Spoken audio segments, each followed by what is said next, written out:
You can feel when someone's energy is off. But what if it's your energy that changes the environment without you even realizing it? That weird silence when you walk in. That unexplained tension in the air. It's not social. It's not psychological. It's a symptom. A symptom of a soul already vibrating beyond what the space can handle. Highly vibrational people don't live ordinary lives. They alter fields. They collapse masks. They shift the rhythm of time just by being authentic. In this video, you'll discover 11 things that only highly vibrational people experience. And if you see yourself in this, it's because your energy speaks before you do. So stick with me until the end, because maybe, for the first time, you'll understand that what makes you different is exactly what makes you magnetic. And if you haven't yet, hit that subscribe button. There's a lot more truth coming your way. You walk into a room, and something shifts. Nobody needs to look at you. Nobody needs to hear your voice. Still, you've been noticed. There's a vibration that arrives before the body, a presence that comes before any words. And that's vibrational reality. Carl Jung once said that true enlightenment doesn't come from imagining light, but from making the darkness conscious. When someone aligns internally, the field around them changes. Everything vibrates. Everything emits something, but few can maintain a vibration that reflects their true soul. Most live in noise, scattered thoughts, suppressed emotions, rehearsed gestures. You can feel it when someone's still hiding. Their presence feels fragmented, hesitant, like they're saying one thing but vibrating another. But when someone starts aligning their inner world with their self, the organizing center of the psyche, as Jung called it, they emit something different. Some people arrive gently, but leave the whole space alert. Their presence is clear, and no one ignores it. Your energy speaks, even when you don't. People feel it. They don't know why, but they know there's something different about you. It's like your body calmly says, "I'm real," and that has an effect. Sometimes subtle, sometimes uncomfortable, but never neutral. That's when things start to happen. Subtle, but impossible to ignore. There's something that happens every time someone like this walks into a place. Doesn't matter if it's a noisy cafe, a meeting room, or a supermarket line. The atmosphere shifts. It's not charm. It's not a trick. People feel it because your energy is aligned with who you really are. Carl Jung spoke of the symbolic power that radiates from the self. When someone is aligned internally, the collective unconscious picks up on it. No logic, no intent. It's like the collective psyche responds to that silent organization. And this is the first thing highly vibrational people experience. Your presence interrupts invisible noise. You're not imposing. The environment is just reorganizing itself. And that's not a privilege. It's a responsibility. Because the field vibrates with what you carry. And if what you carry is truth, wholeness, and presence, then that vibration orders the invisible chaos in others. It feels strange at first, sometimes uncomfortable. It might feel like people are judging you, or like something's off, but it's not.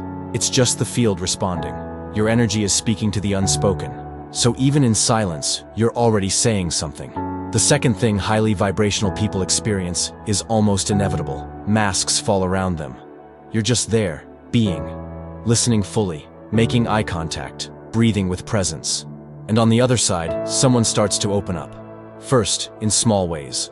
A change in tone, a longer pause, a confession that slips out. Suddenly, the conversation goes deeper than expected. Without you asking, the truth starts to surface. Not because you're pushing for it, but because your energy doesn't hold space for anything fake. People who vibrate high carry a quiet integrity. And integrity is like a gravitational field. It pulls in authenticity and breaks down performance. Carl Jung called it the persona, the social character we wear to fit in, to be accepted. But near someone who is whole, that mask starts to slide. Sometimes, without even realizing it. And it's not rare to hear things like, "I don't know why I'm telling you this. I don't think I've ever said this to anyone." You're not asking for the truth, but it finds you, like it always knew it was safe to take the mask off around you, because you don't fake it, and that invites others to stop faking too. You don't demand vulnerability, you allow it. Truth feels safe around those who've made peace with their own, and that's why, near you, people drop the act, even if just for a moment, even if they regret it later, because the field doesn't lie, and what's true will always find a way out.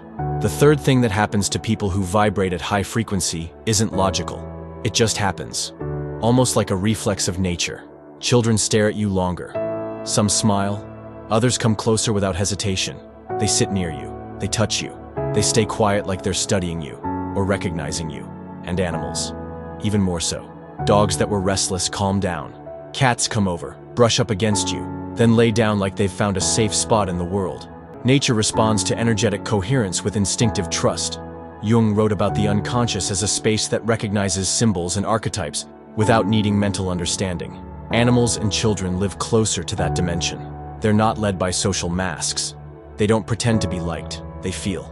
And the third thing highly vibrational people experience is exactly that, a natural pull from the most sensitive beings toward what's real. It doesn't matter what you say. What matters is what you are. Because when your energy is clear, centered, free of internal noise, it transmits something that these beings understand without needing to translate. They read intention, not appearance. Children and animals don't care about your status, your fancy words, or your effort to seem nice. They want to know if your presence is safe, if it's real, and when it is, they trust. That connection, as simple as it may seem, reveals something profound. A soul that's begun to align with the self emits a frequency that communicates directly with instinct. It didn't come ready-made, it was built. And only those who've seen themselves shattered understand what it means to live vibrating with truth. And the answer always comes in the same way: closeness, curiosity, peace. These encounters are silent, but they say everything. They say your energy speaks the language of nature, and that can't be taught. It's felt. The fourth thing highly vibrational people experience often confuses those still trapped in pure logic. It's something that can't be explained, but keeps happening. Intuition kicks in before the mind. You're in a situation that hasn't been spoken out loud, but you already feel what's underneath. You know when something's off. Even when everything looks fine, you pick up on someone's discomfort behind their smile. You sense tension in a room where everyone claims everything's great. Jung called this active imagination, a bridge between the conscious and the unconscious. A kind of inner dialogue that doesn't rely on words but on images, emotions, symbolic impulses. When someone begins aligning with their self, this communication intensifies. The soul speaks first. And the fourth thing that highly vibrational people experience, before any logical reasoning, is this direct perception of the symbolic truth of reality. You feel it, you know it, you pick it up. Your body becomes a sensor. Your skin reacts before your mind does. You walk into a space and sense where there's openness, where there's resistance, where there's truth, where there's performance. It's like you have a compass pointing to what's authentic, even when no one else sees it. And this isn't a burden, it's a gift. But only if you learn to trust it. Because the mind will try to argue. It'll call it an exaggeration. It'll ask for proof. But the soul already knows. And when you insist on doubting, it responds with discomfort, with restlessness, with that subtle heaviness that comes from ignoring an internal warning. Intuition is a form of wisdom. It doesn't give you arguments. It gives you direction. It shows up as goosebumps, glimpses, chills, sudden calm.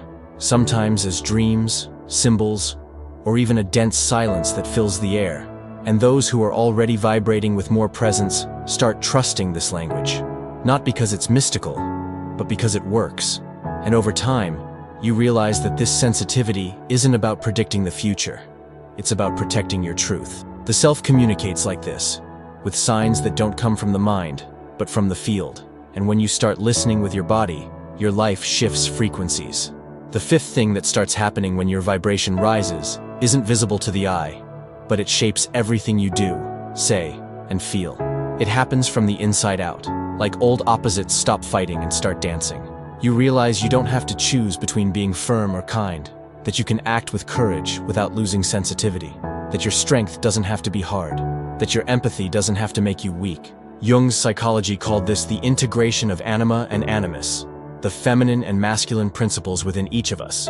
And the fifth thing that highly vibrational people experience is exactly this, the harmonious fusion of the masculine and feminine within themselves. We're not talking about gender, we're talking about energy. Inside you, there's a part that acts, that structures, that decides. That's the animus. And there's a part that listens, that nurtures, that intuits. That's the anima. In the individuation process, these aspects stop competing and start collaborating. You begin to operate in balance. You act with sensitivity. You listen with direction. You feel with clarity. It changes everything. Your communication becomes clearer. Your relationships deepen. Your decisions grow more precise. Not because they're logical, but because they're whole. And most importantly, you stop searching outside for what could only be balanced within. People who are disconnected from this integration project, they look for in others what they lack in themselves. They repeat patterns. They create dependencies. But those who vibrate with coherence have already moved past that phase. They faced their own imbalances, stopped blaming the world, and realized that all true harmony begins inside. This integration doesn't make you immune to pain or doubt, but it gives you a center. You can be gentle and direct, supportive and firm, rational and intuitive, and the world feels that, because this kind of balance radiates a rare presence, the presence of someone who has nothing to prove. You're no longer fighting yourself, and that means your energy no longer needs to fight anything. There comes a time when being present in shallow conversations starts to hurt. Physically, you try to smile, try to engage, try to seem light, but something inside begins to drain, like your energy is slowly leaking out. It's not arrogance, it's not coldness, it's incompatible vibration. And the sixth thing that highly vibrational people inevitably experience is this. Superficiality starts to drain you. You can no longer fake interest in scripted dialogues, in interactions full of noise and lacking essence. You can't keep up connections that are only there in body, not in soul. You feel it in your body when a conversation's on autopilot, when laughter isn't real, when everyone's avoiding silence because they're scared of what it might reveal, and your field, which used to bend to fit in, now says no. Jung said that the process of individuation, the path to becoming whole, involves leaving behind everything that doesn't resonate with the truth of your soul. And this sorting begins to happen spontaneously. You start to drift away, not out of judgment, but for preservation. What nourishes you changes. What drains you too.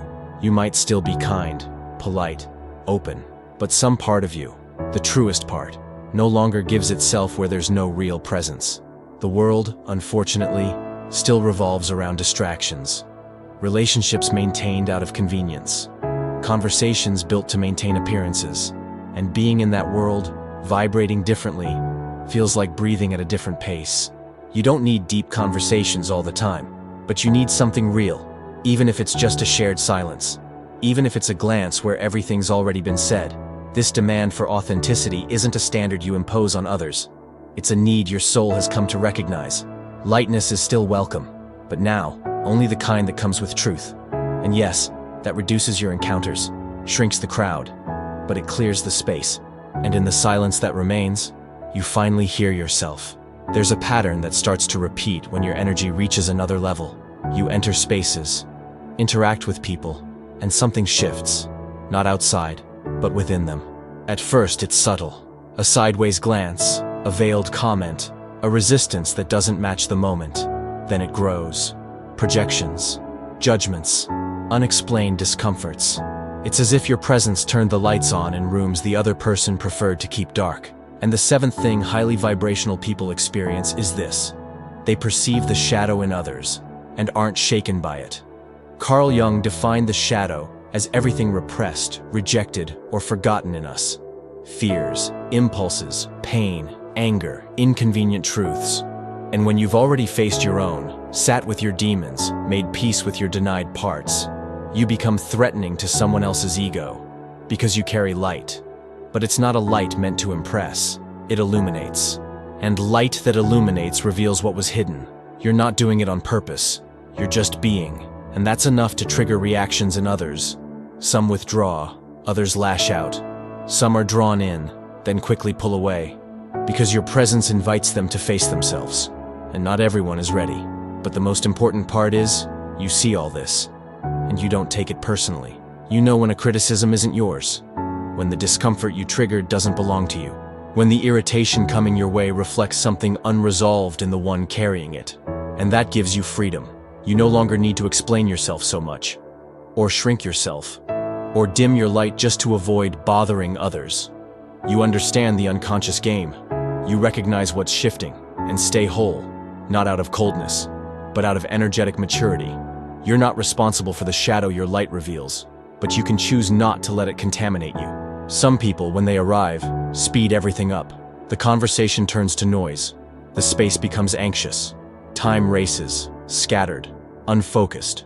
But then there are those who do the opposite. When they approach, the world slows down. Words gain weight. Silence becomes comfortable. Time suddenly expands. And the eighth thing highly vibrational people experience is this. They create a sense of timelessness around them. It's as if your presence suspends the urgency of the world. The pace slows. The rush of others loses meaning. People start breathing differently. You're not rushing, you're present. And that presence reorganizes time. Jung spoke of the union between ego and self as a state of totality.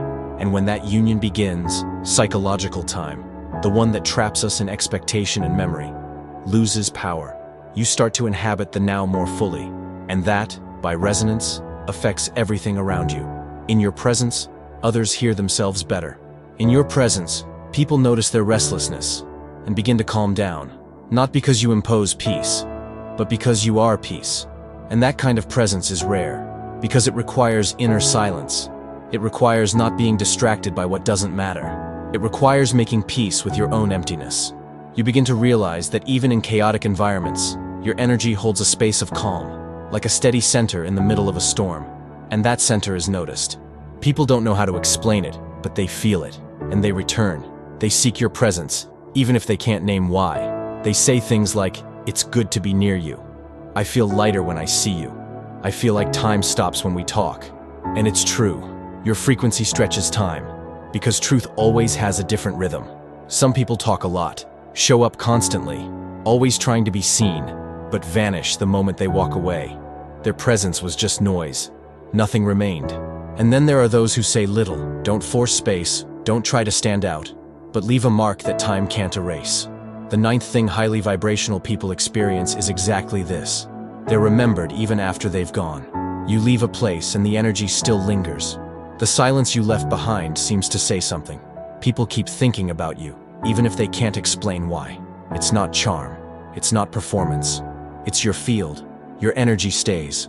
Carl Jung spoke of the self as a center so essential to the psyche that, once accessed, it begins to emit a living symbolic force. You start to represent something, not to impress, but because your being touches the unconscious of others. And what's true leaves a trace in emotional memory, in bodies, in places that can't be explained. You no longer need to be physically present to remain symbolically present. Anyone who encountered you in a moment of truth doesn't forget, even if it was brief, even if they didn't fully understand it. You may have said little, but you said it with wholeness. You may have stayed silent, but you held a presence no one else could. That's what leaves a mark. People remember the energy you brought, the relief or discomfort they felt near you, the inexplicable peace or the revealing unease. Your existence became a mirror, or a refuge, or both, and even if they can't name it, they feel it. In the middle of the chaos, a sudden thought. In the middle of a conversation, a memory of something you said. In silence, an echo that carries your name, or what you represented. You passed by, but you remained. Because where there is vibrational coherence, there is invisible permanence. The 10th thing that highly vibrational people inevitably experience is a very specific kind of misunderstanding. Because when someone vibrates in peace, the world often assumes they're passive, conciliatory, easygoing at any cost. But true peace isn't the absence of conflict, it's conscious presence within it. And the 10th thing these people live is this. They channel peace, but don't avoid confrontation when it's necessary. You know how to stay calm, you know how to breathe, you know how to listen, but you also know how to say no, not aggressively, but undeniably. Carl Jung spoke of the transcendent function as the ability to hold opposites, to not collapse under the tension between inner poles. You don't suppress your anger. You turn it into clear action. You don't deny discomfort. You use it as a compass. And that's exactly what confuses people. How can someone so centered be so direct? How can someone so gentle have such firm boundaries? It's simple. You're not in peace because you avoid chaos. You're in peace because you've learned how to move through it. You're not passive. You're present. And that steady presence, unshaken by confrontation, is what both unsettles and inspires. You no longer have to raise your voice to be heard, or harden to be respected. Your firmness comes from your center, and that center is at peace. Highly vibrational people don't shy away from hard conversations. They don't fake emotions to keep the peace. They don't sacrifice their truth for superficial harmony. They know that real alignment only comes after discomfort, and that sometimes things have to break in order to heal. You've learned to hold someone else's discomfort without falling apart inside, to face conflict not to win, but to honor what's real. Your peace isn't fragile. It has a spine, and it knows how to stand without losing compassion. The final thing on our list isn't something you see. It's something you feel, like a silent field that fills any room. It doesn't flash or demand attention, but everything around notices it. Highly vibrational people experience this. Their light comes from the underworld they've already walked through, and that changes everything. Because contrary to what it may seem, that light didn't come from books or cookie-cutter positivity quotes. It didn't come from repeated mantras or morning affirmations. It came from pain, from the fall, from the dark night of the soul. People who vibrate high today are the ones who have been at the bottom, but they didn't rush through it. They stayed. They sat with their monsters. They cried what had never been allowed to surface. They lost versions of themselves that once felt final, and still, they kept going. Carl Jung said, "No one becomes enlightened by imagining figures of light, but by making the darkness conscious." And those who've walked that internal tunnel know exactly what that means. You didn't get here by accident. You built yourself. Every layer of your presence carries the weight of something faced and no longer denied.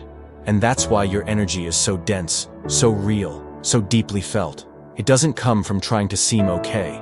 It comes from choosing to stay whole, even when everything tried to shatter you. Your light is made of shadow passed through, of honored scars, of truth held steady even when escape was easier. You saw yourself broken. You saw yourself fragile. You saw yourself lost. But instead of hiding from it, you dove in and discovered that true strength isn't about avoiding the fall. It's about returning with something new, something that only exists for those who didn't give up on themselves. That's why, when you speak, people listen differently. When you're present, spaces adjust. When you touch, something deep is activated. Because your light isn't surface, it's process. It's the presence of someone who's known the dark and didn't go out. That light doesn't shine to be seen. It shines to remind. Remind us that it's possible to rebuild, that it's possible to come back. High vibration isn't a status. It's coherence between soul, body, and emotion. And that coherence can't be bought. It can't be learned through formulas. It's the result of someone who stopped living on autopilot and started truly existing. The person who vibrates high isn't always smiling or always calm, but they are whole, and being whole is rare. It's someone who's already faced what hurt, who's let go of what no longer served, who's unlearned the lessons that taught them to hide, and who chose, consciously, to uphold their truth, even when it cost them spaces, relationships, comfort. That energy so many feel, that they call strength, presence, light, is nothing more than the result of integration between what is thought, what is felt, and what is lived. Elevated vibration isn't about being above others. It's about being at peace with every layer of yourself. It's about knowing you have shadows, but not being ruled by them. It's about having scars, but not turning them into armor. It's about staying open, even after everything. People who vibrate like this reorganize the environment, not through power, but through real presence. These people don't need to convince anyone. They don't need a stage or applause. They simply exist in truth, and that alone transforms everything around them. You feel it when one of these presences enters the room. You feel it when they speak. You feel it when they look at you and seem to see beyond the surface. And not because they're special, but because they're awake. And the world, half asleep as it often is, reacts with confusion, but also with relief. Because deep down, everyone wants to remember who they are. Everyone wants to stop pretending. Everyone wants to feel that living with more truth is possible. Those who vibrate high aren't better. They're just more conscious. And consciousness is the beginning of all change. If you felt truth in this content and stayed until the end, I want to offer you a silent, yet powerful, invitation. Comment below. My vibration reflects my truth. That will be our symbolic password. Those who write it, recognize. Those who read it, feel.